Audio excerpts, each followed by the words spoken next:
Hey everyone! This is the read aloud for Love, Treachery, and Other Terrors. Today we're going to be doing chapters 3 and 4. So, let's go ahead and dive right in. Chapter 3. As Alexander Saw It. Alexander sat at a table in the palace library.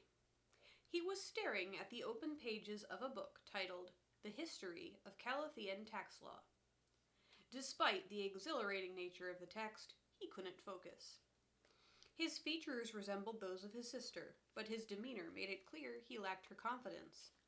His large brown eyes gave him a naturally anxious look. Since he was always anxious about something, it suited him. In that moment, the subject of his concern was alternatively the memory that kept disrupting his focus, and the fact that his focus kept being disrupted. Every time he caught his mind wandering, he scolded himself. Then he would think about how undisciplined he was, and how dangerous it was for a king to be undisciplined, and how his father never should have made him king in the first place. Then he would remember that awful evening his father named him heir, and the book would remain unread. He remembered that moment. He was racing through the palace halls, crying out to everyone within earshot, "Find the doctor!" He could still hear his father calling from his chamber, "Alexander, come back here at once." The doctor, a stick of a man in a deep blue robe, suddenly appeared at the end of the hall and hastened towards him. The man didn't run. Rather, he walked in long strides that were equally efficient. Alexander felt a flicker of relief. "What happened, Your Highness?" the physician asked with a bow. "I think my father has developed a fever. He's delirious," Alexander replied. The doctor followed him back to the king's chamber. It was a vast room, separated from a broad balcony only by a long silk curtain. In the bed, in the very center of the room, lay King Basil XIV, or what was left of him. The once magnanimous ruler was a frail shell of a man. He was propped up on a pile of pillows, looking at Alexander with a slightly irritated expression. "I'm not delirious," he stated. "He doesn't seem delirious," the physician agreed. "Check, please," Alexander urged. "He just said the strangest thing." "What did he say?" the doctor asked. "That I am making Prince Alexander my successor," Basil replied. "I've never made a more sound-minded decision." "Wait a moment," the physician questioned. "Are you saying Justin is no longer the crown prince?" "That's exactly what I'm saying," Basil asserted. "Praise God!" the physician exclaimed. Then turning back to Alexander, he added, "No, he's not delirious." "Thank you, doctor," the king said. "You may go." He pointed a bony finger toward Alexander. "You stay." The physician left with a cheery smile. Alexander remained petrified, his apprehension made evident by eyes a size larger than normal. He had a habit of fiddling with whatever he was holding when he was nervous. Since he wasn't holding anything at the moment, he took a bit of his sleeve and rolled it between his thumb and forefinger. But, Justin," he stammered. "Is a drunk," Basil stated. "A cruel and violent drunk, who would bring ruin upon this kingdom." Alexander's mouth fell open. In his 16 years of life, he had never seen his father diverge from his usual method of dealing with Justin's behavior. Ignore it until Justin made a scene and embarrassed the family, then send Justin on a pilgrimage to do penance, assume him cured, and never discuss the matter again. "Your sister was right about him," the old king sighed. "And I cannot bear to face God, having left my people in a tyrant's care." "I wouldn't be any better," Alexander defended. "Besides, you won't have to face God for a long time." The king's expression softened. He motioned for Alexander to take a seat in a chair by the bed. Alexander obeyed. "I am not going to recover," Basil said. "Of course you will," Alexander objected. "I've prayed for a miracle unceasingly, and I have faith that God will save you."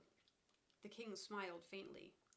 "It is so easy for you to believe that God can save me, yet so difficult for you to believe that God can make you a great king." Alexander wrung his hands. "That has nothing to do with God.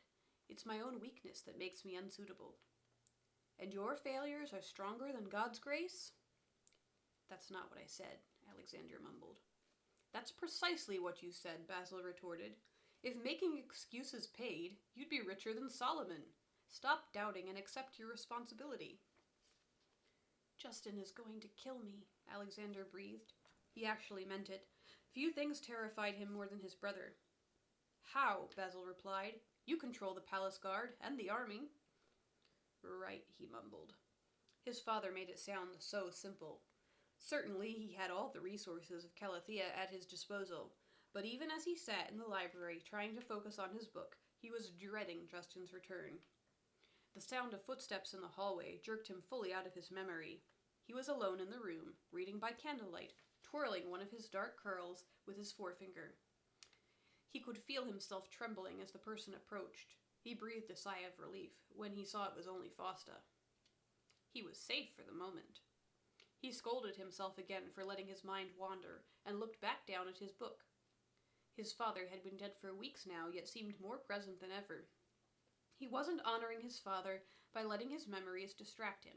He was truly the worst king in Calathea's history. Well, except maybe for Justin the Incinerator, who was something of an arsonist, but at least he... Alex? Came Fausta's voice. Alexander jumped. She was now standing right in front of him. Up close, she looked completely distraught, which was alarming because he had never seen her distressed about anything. Even the deaths of her 3 husbands hadn't shaken her. Her face was white, her hands were trembling, and her brown eyes were wide with horror. Alexander, she breathed, something terrible has happened. Shall I call the guards? Alexander asked. Fausta shook her head. Just come quickly. Alexander didn't hesitate. As he stood, he instinctively felt for his knife.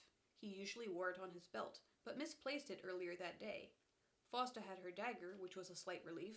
She kept a hand on it as they walked, and fiddled with the hilt nervously. The halls were quiet, as they usually were in the evening. They passed only the occasional servant, but Fausta urged him not to speak to anyone. He felt his heart pounding. What possibly could have happened to make Fausta behave this way? Now and then he felt her looking at him, but when he turned to meet her eyes, she looked away. He glanced down at her hand, observing how she rolled her fingers up and down the hilt of her weapon. It was only then that he noticed the scarlet droplets staining her sleeve. Are you hurt? He whispered. She glanced at him for a brief second and then just shook her head. But she was hurt, she had to be. How else would she get blood on her clothes? Unless someone else was wounded and she was helping that person. But then, why wouldn't she send for a doctor? And why didn't she want him talking to anyone? Fausta, if you're hurt, we should... I'm not hurt, Alex, she hissed. Keep quiet, you're making this... Just keep quiet. He was thoroughly perplexed. Not knowing what else to do, he followed quietly until they came to a secluded room in the very back of the palace. It was a large storage room full of jars and dried goods. That's where Alexander found his missing knife. It was lodged in Justin's back.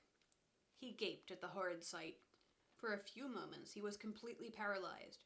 Then he looked back over his shoulder at his sister. She was paralyzed also, standing with her dagger in her raised hand. Seeing his sister standing before him, with her blade frozen mid-strike, made Alexander realize something. Justin's murderer must have been standing right behind him. He twirled around but saw no one. He looked back at his sister. She had lowered her blade and was rubbing her forehead with one hand. Oh, Alex, she sighed. Why do you have to be you? Alexander had no idea what she was talking about. He was too shocked to think of much of anything at the moment, except that he should probably call the guards before his brother's assassin escaped. He opened his mouth but couldn't speak. Then someone shrieked, and the next thing he knew, people were pouring into the room. They gasped at the awful sight. What happened, Princess? Someone cried. Who is responsible for this heinous crime? For a small eternity, the whole room seemed to hold its breath. Fausta looked at Alexander, then towards the spectators, and then back at him. When I heard that the prince had returned, I came down to greet him, she recalled. She was obviously terrified. Alexander had a horrible thought. What if Justin attacked her? Maybe she accidentally killed him while trying to get away, by stabbing him in the back with Alexander's knife. Nothing about this made any sense. When I entered, I saw... She looked at Alexander with a betrayed expression. Alexander looked back, eagerly awaiting her testimony. She had to know he would never punish her for defending herself. I saw the king driving a knife into his back, Fausta finished. Though most of the evening was a confused blur in Alexander's mind, he remembered those words with perfect clarity. The next thing he knew, he was face down on the stone floor, shielding the back of his head with his hands as the crowd swarmed over him. The guards intervened, pushing back the rabble. They helped him to his feet, only to bind his hands. His head throbbed. He could feel blood trickling down from his temple. Everyone was shouting. As the guards led him away, he looked backwards over his shoulder and spotted Fausta, standing among the people, staring at the floor despondently. "Fausta," he called. She glanced up at him briefly, then back down at her feet. Chapter 4. Escaping Death and Other Surprises. Alexander would have been happy to give up the crown if it didn't also mean losing his head. He paced back and forth across his tiny prison cell, rebuking himself for not being more vigilant. His father tried to warn him something like this might happen. In the weeks leading up to his death, the king would say things like, "Be careful who you trust, son," and "Even those closest to you could turn on your son," and "Fausta is definitely going to try to murder you and take over the kingdom, son." Alexander paid little heed to this warning. He couldn't imagine Fausta doing something like that, and without his father, who else could he turn to for advice? Growing up, it was Fausta who defended him from Justin's cruelty, and it was Fausta who came up with clever and subtle ways to exact vengeance on their brother. When Alexander was very little, he'd trail after Fausta all day with wide eyes full of admiration. Even when they had grown, he still looked at her like that from time to time. She always knew what needed to be said and could find a clever way out of any situation, no matter how difficult. After his father named him heir, he begged him to consider giving the honor to Fausta. His father refused. "Why?" Alexander asked. "She's just as capable as any man." "And as ruthless," his father added. "She's never been anything but kind to me," Alexander insisted. "You've never been a threat to her," his father replied. Alexander hugged himself with his arms. The prison heat was cold, and he'd been stripped of his long kingly tunica and dressed in a worn linen garment. It was sleeveless and only came to his knees. It occurred to Alexander that he'd be seeing his father again in the morning. He'd probably have to spend the first few hours of eternity listening to a long lecture about how he shouldn't have let his guard down. He could just imagine the exchange. His father would say, "Alexander, what are you doing here so soon? You didn't let Justin kill you, did you?" Then Alexander would say, "It wasn't Justin. I may not have fully heeded your warning about Fausta." Then his father would sigh deeply and give him that awful look. That look so full of disappointment.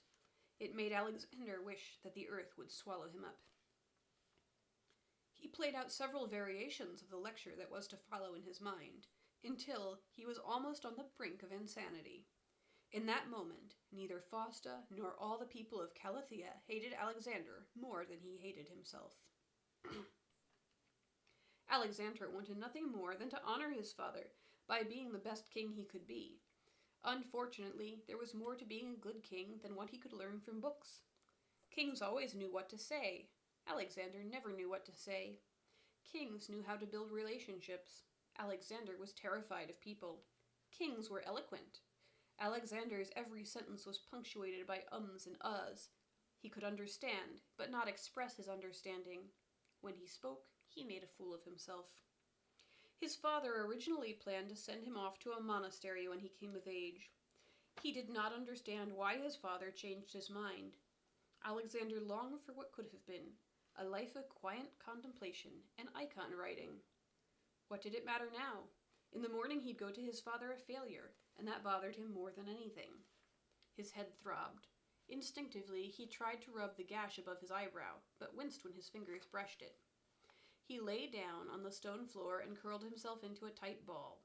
He struggled to keep his eyes open. Sleeping would only bring the dawn faster. Even if they were miserable, he wanted to experience the last few hours of his life. His weariness soon overcame him, and neither pain nor cold nor a fretful mind could keep him from falling asleep. He was startled awake by the sound of footsteps and the warm glow of lamplight. Assuming it was the guard coming to get him, he rose to his knees, folded his hands, and prayed that God would forgive him for being a terrible king and a terrible son and a terrible person all around. "Alex," came a harsh whisper. "Fausta," he replied, opening his eyes. Sure enough, it was his sister who stood before him, with a lamp in one hand and the guard's key ring in the other. She was glancing around nervously. He felt a rage bubbling up inside him. There were so many things he wanted to say, but he couldn't find the words to express them, so instead he turned his back to her and stood with his arms crossed, glaring at the floor. "Alex, you need to come quickly," Fausta ordered. "If you aren't out of here by dawn, they'll kill you." Alexander looked over his shoulder at her with one eyebrow raised. "Wasn't that the idea?" "Oh, Alex," she replied. "You didn't think I was actually going to have you killed, did you?" Alexander was too confused to think anything.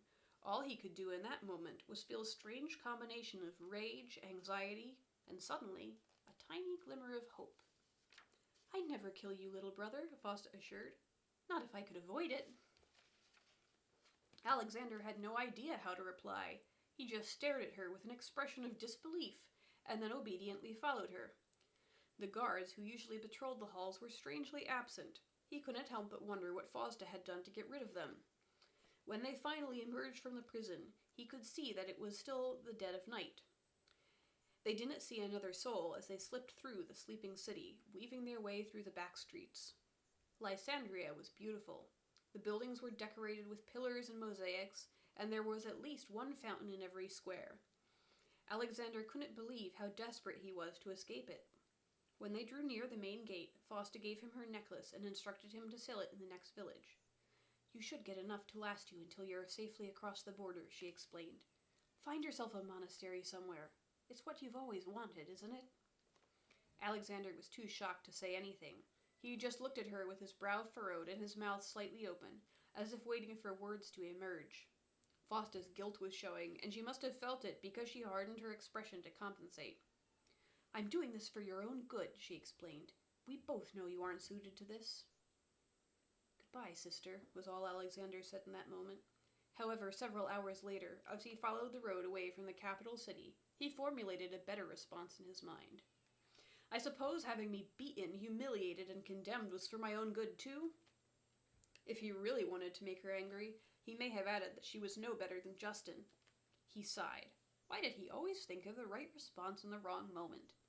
He thought of several more, each he liked better than the last. He kicked himself for not thinking of them sooner. He walked adjacent to the road at a distance to avoid being seen by other travelers. He doubted anyone would recognize him in his current state, but he didn't want to take the chance. The least his sister could have done was given him a cloak and shoes. He ran the end of a long stick through the brush ahead of him, hoping it would frighten any snakes that lay hidden among the rocks. In the dark, it was impossible to see where he was putting his feet, and the brambles and stones cut into them as he walked. Somehow, Fausta's rescue infuriated him. If she had killed him, then he could have assumed that she hated him, pure and simple. Her rescue proved that she did care for him, just not as much as ruling Calathea. She made it very clear that if he was caught before he crossed the border, she couldn't do anything to protect him. He supposed mercy would ruin her image. Maybe someday he'd return with an army of loyal followers, take back his kingdom, and see how she liked listening to an angry mob call for her head. Then he sighed. Who was he kidding? He wasn't going to take his kingdom back. He was going to do exactly what his sister told him to do. Leave Calathea and become a monk. It sickened him to think that he was giving her what she wanted, but what else was he supposed to do? No one wanted him to be king. Not even him. He felt his stomach grumble and stopped brooding for a moment so he could think about food. Luckily, he saw the silhouettes of buildings ahead of him against the brightening horizon. Where there was a village, there was something to eat. He approached cautiously, avoiding the road, and instead slipped between the houses and shops that made up the town. The warm and lovely smell of fresh-baked bread caught his attention. He followed the scent through the winding streets until he came to a bakery. It looked like the baker was just preparing to open for the day. The folding door that covered the storefront was closed except for 2 panels. The rest of the shops along the street were closed completely. and Alexander couldn't see or hear anyone. He crept across the cobblestone street and cautiously peered through the opening in the door. The place was empty, but it wouldn't be for long. There was a fire in the oven, and sitting on one of the countertops was a basket of freshly baked loaves. It occurred to Alexander that he was about to steal from a villager. It gave him an awful feeling. Perhaps his situation was dire enough to justify stealing. Even so, some poor slave would probably get blamed for it and take a beating on his account. He couldn't live with that.